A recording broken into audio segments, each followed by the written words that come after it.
Ang sarap nitong ginataang kamoting kahoy. Ang tagal ko nang nag-crave nito.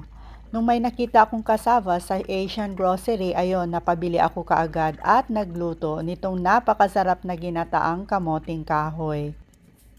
Tamang-tama to, pang merienda namin ngayon maulan at malamig na araw. So unang-una, meron tayong kasava dito, about 800 grams po to. Naibili kong frozen, so na-defrost ko na. So, ikakat lang natin into bite size or depende kung anong laki yung gusto ninyo. At pagkatapos nating naikat ay tanggalan lang natin yung may matigas sa gitna. At dito naman sa isang pot, maglagay lang ng about 2 cups of water. Idagdag na din natin itong 1/2 cup of sugar. Stir lang natin hanggat sa matunaw yung sugar. At hayaan lang natin kumulo in a low medium heat.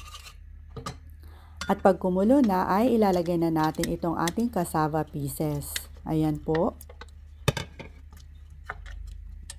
So tatakpan lang natin at hayaang lumambot. In a low medium heat lang po. Once in a while ay stir lang natin. Baka naubusan na ng tubig or nasunog na yung nasa ilalim.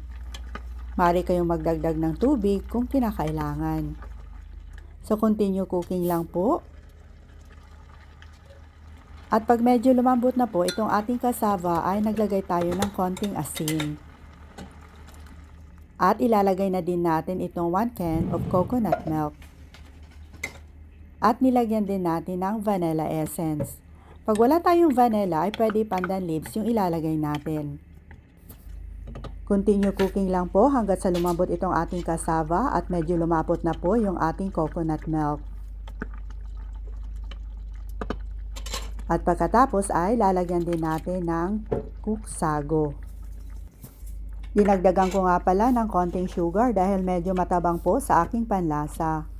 So paghalu-haluin lang natin. At lalagyan din natin ng konting evaporated milk. Pwede din naman yung kakanggata yung ilalagay ninyo. At pag okay na ay pwede na nating hanguin at ilipat dito sa ating serving bowl. Ay, ang sarap. Nakakatakam. At ang bango-bango pa. At eto na po yung ating ginataang kamoting kahoy. I-try nyo na din to mga mamshay at talagang napakasarap po. Tara, kain po tayo.